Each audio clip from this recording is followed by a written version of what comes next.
Dari kalian yang nonton video ini, apakah pernah dicap aneh atau bahkan pernah dicap sebagai gangguan jiwa karena sering bicara sendiri?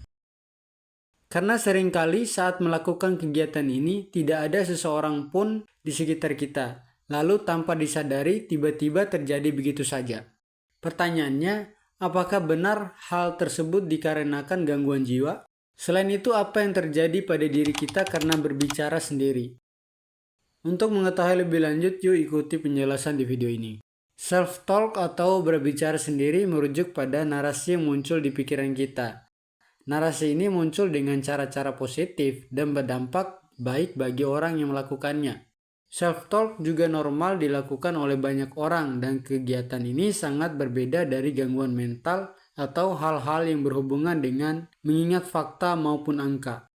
Self-talk bisa membantu kita untuk merefleksikan diri, memberikan afirmasi, dan mengekspresikan perasaan atau emosi yang dirasakan secara pribadi, baik itu hal yang menyenangkan ataupun kurang menyenangkan. Hal ini bisa terjadi karena berhubungan dengan kinerja otak kita, yaitu terdapat mekanisme sistem saraf dan hormon.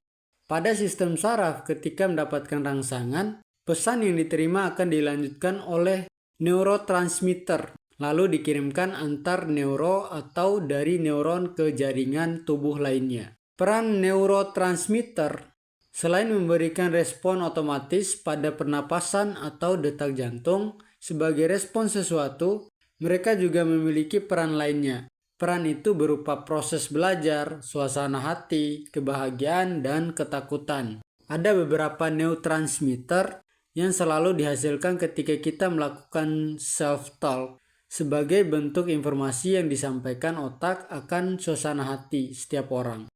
Contohnya ketika kita mendapatkan pengumuman jika lusa akan diadakan ujian pada kelas matematika. Karena takut tidak bisa pada ujian nanti, kita akan secara tiba-tiba membuat kata-kata motivasi seperti "aku pasti bisa". Pelajaran ini cukup menyenangkan.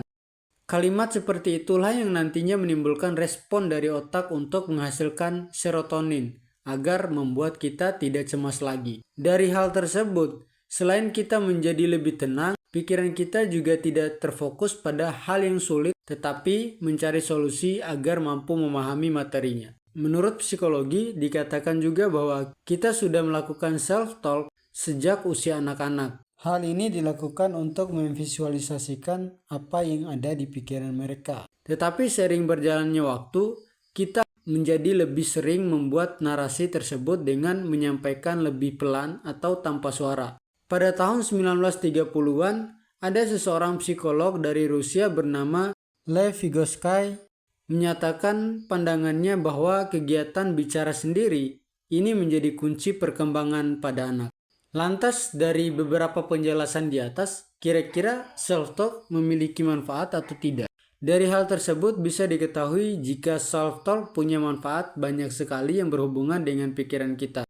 Self-talk membantu agar kita tetap sehat secara mental dan juga memberikan pikiran-pikiran positif ketika dalam situasi yang kurang menyenangkan.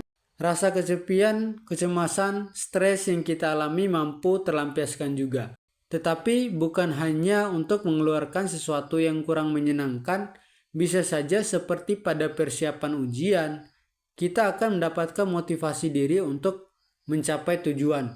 Tujuan dari self-talk sendiri adalah bukanlah hanya mendapatkan nilai yang baik saja, karena selain daripada motivasi diri, pastinya butuh usaha juga.